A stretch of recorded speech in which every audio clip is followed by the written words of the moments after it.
traveling wall, or the Vietnam Memorial, came to State College, Innovation Park to be specific, and it arrived in grand style.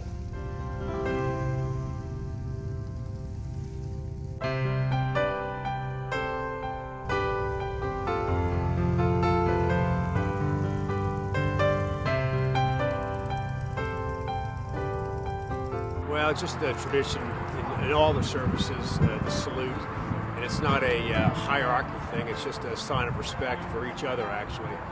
What I couldn't do was salute each one because I was ordered to hold my salute for the wall. So if I could have, in my heart, I was saluting each one of them back. So it was an honor. The wall was escorted into Innovation Park last night by as many as 400 motorcycles, most of them driven by veterans. And they had stories.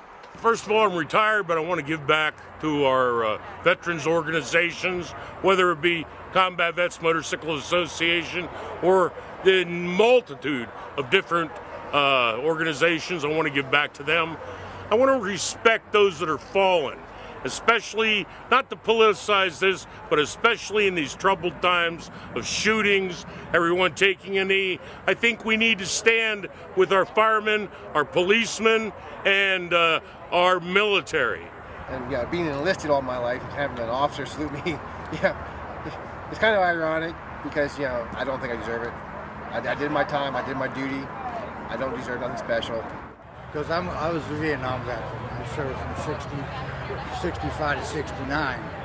And there's a lot of friends that I know that not only died in service, but became ill later on, suffered some really serious physical and mental anguish, and now have passed away. So whenever we do anything like this, that's what you think about. The wall takes anywhere from 2 to 4 hours to assemble, depending on the amount of people here to help. We have 20 volunteers here at Penn State this morning, so we're thinking maybe 2.5 to 3 hours.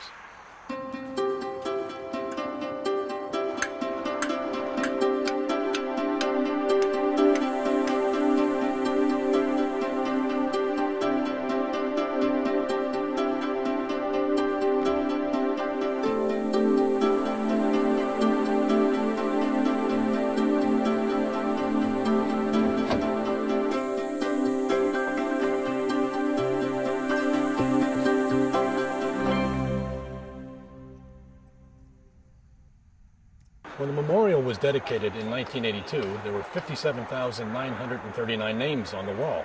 Since then, some have been added. There are now 58,318. Each name has a story. There's a guy on the wall.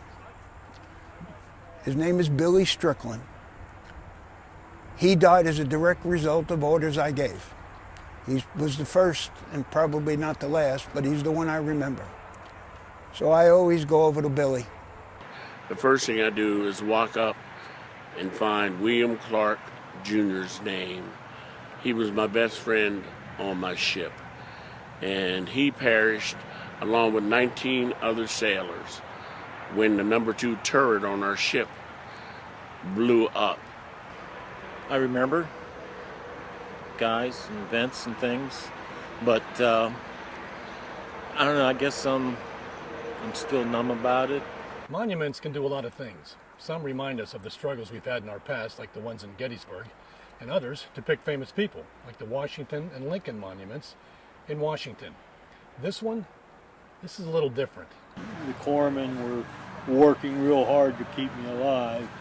I was pronounced dead at 3 different times. They red tagged me as killed in action. I personally have lost family in the Vietnam conflict. I look at it as a symbol of those that came before us, and as a reminder, they're tearing statues down. And God forbid, I personally find out who vandalized the Vietnam Wall in Washington, D.C. There'll be many individuals upset.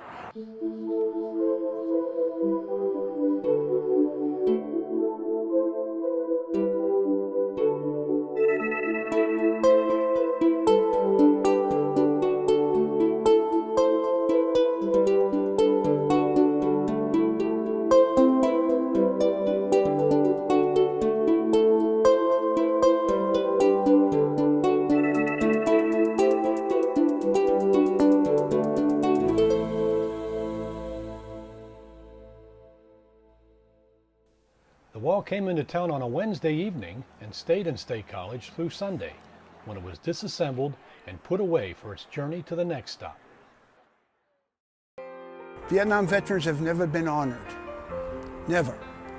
Most of the time they were treated terribly, okay? This is a monument that makes us know that at least those that died will not be spat upon, will not be called baby killers. They were drafted, they took an oath, and they fought to honor the oath they were taking. And that's what soldiers have always done. It was a shame. We understood from World War II, you know, that it's about patriotism, serving and loving your country. And here we are, 50 years later, and wow, it's okay. But I'm glad. I'm glad they say welcome home. I don't need you to tell me what I did. I know what I did, and what was the right thing to do. Just remembering them, giving some honor to what they've done for all of us who have served after them. I mean, they went through hell when they got back. And for us to come down here, take an hour or two out of our day to show a little bit of respect for them means the world. And it's up to me what I do with each day. And hopefully, I'm living it right for them. There's individual stories with every name on that wall. That's the only problem with the wall. I don't know how to overcome it. But there's tremendous stories with every name, okay? And tremendous family sadness with every name. That's it.